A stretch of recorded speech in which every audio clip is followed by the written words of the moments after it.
안녕하십니까?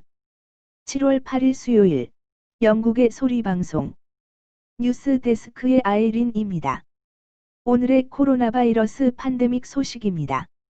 글로벌 확진자 누계 1182만 3423명, 사망자 누계 54만 4121명. 영국 확진자 누계 28만 7814명, 사망자 누계 4만 4476명. 위의 통계는 영국 표준 시각으로 오늘 오전 6시를 기준으로 산출된 수치입니다. 브라질 자이어 볼소나로 대통령이 코비드-19 테스트에서 양성 반응을 보였습니다. 코로나 바이러스가 비말로만 전파되는 게 아니고 공중의 파티클 형태로 떠다니는 입자에 의해 감염될 수도 있다고 WHO가 그동안의 입장을 바꾸어 발표하였습니다. 영국 병원에 근무하는 의사 및 간호사들이 자신들의 출퇴근차의 주차료를 또 다시 지불해야 되게 되었습니다. 오래 전부터 이 문제가 커다란 불평거리로 제기되어 왔었으나 코로나 바이러스가 발생하자 NHS는 당분간 무료 주차를 허용해 왔습니다만, 최근 코비드-19 환자가 줄고 병원마다 정상적으로 전환되자 NHS에서 다시 주차비를 지불하라고 요구하는 것입니다.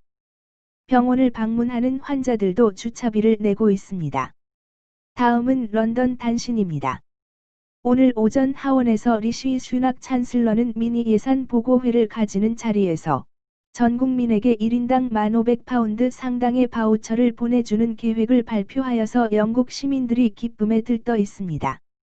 이와 더불어 정부는 집을 구입하는 사람들에게 부과해오던 등록세, 스탬프 듀티를 6개월간 면제하겠다고 발표했고, 25세 미만의 청년들에게는 일정에게 월급을 6개월간 지급하겠다고 발표하였습니다. 이러한 계획은 국민들이 바우처를 사용함으로써 코로나 바이러스로 인한 불황에서 영국 경제가 벗어나게 하려는 정책으로서 정부로서는 수천억 파운드가 소요되는 계획으로 알려졌습니다. 다음은 본방 박지현 제작팀장이 어제 한국에서 있었던 억류되었다가 탈북하여 귀국한 국군 포로에 대한 법원 판결 내용을 간추려 분석한 기사입니다. 한국전쟁 당시 북한군의 포로로 잡혀 강제노역을 했던 한국 군인들이 한국 법원에 북한 정부와 김정은 국무위원장을 상대로 소송을 내 이겼습니다. 한국 법원이 김 위원장에 대한 재판권을 행사해 손해배상을 명령한 첫 판결입니다. 서울중앙지법 민사 47 단독 김영하 판사는 7일 한모 씨와 노모 씨가 북한과 김 위원장을 상대로 낸 손해배상 청구 소송에서 피고들은 한 씨와 노 씨에게 각각 2,100만 원, 미화로 약 17,500달러를 지급하라며 원고 승소로 판결했습니다.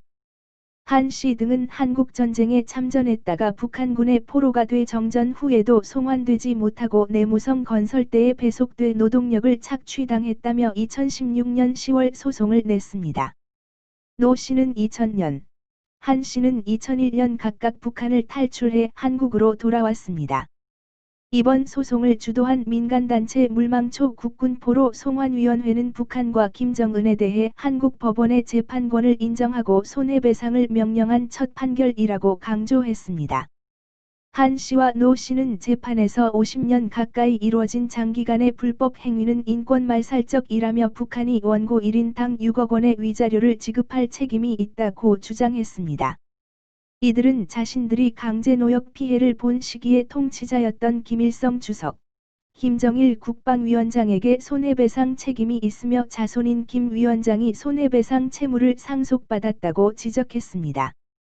그러면서 상속 비율을 고려하면 김 위원장이 책임져야 할 손해배상금은 원고 1인당 2,246만 원이라며 이 가운데 일부 금액을 청구한다고 설명했습니다.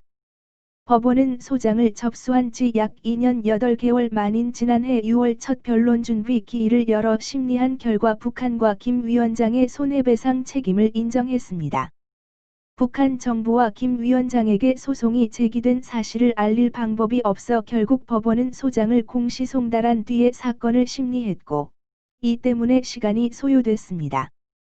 공시송달이란 소송 상대방이 서류를 받지 않고 재판에 불응할 때 법원 게시판이나 관보 등에 게재한 뒤 내용이 전달된 것으로 간주하는 제도입니다. 피고에게 소장을 공시송달하고 사건을 심리할 경우 원고 측이 제출한 증거만을 바탕으로 사건을 심리하고 이 과정에서 피고 측의 주장은 반영되지 않게 됩니다. 재판이 끝난 직후 한 씨는 국군포로 문제에 한국 정치권이나 사회가 관심을 갖지 않아 섭섭했지만 어쨌든 이런 평가를 받을 수 있게 돼 감사하다고 소감을 말했습니다.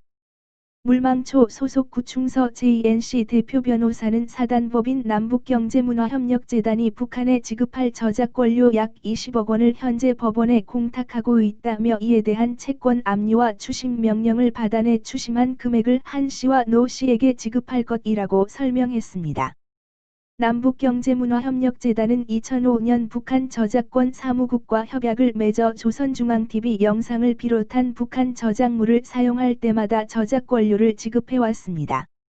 이에 따라 2008년까지 약 8억 원이 송금됐으나 이후 금강산 관광객 피살 사건으로 대북 제재가 시행되면서 송금이 막히자 남북경제문화협력재단은 그동안 징수한 저작권료를 법원에 공탁해왔습니다. 시청해 주셔서 감사합니다. 지난 방송들을 보시려면 유튜브에서 영국의 소리방송을 찾아 주십시오. 감사합니다.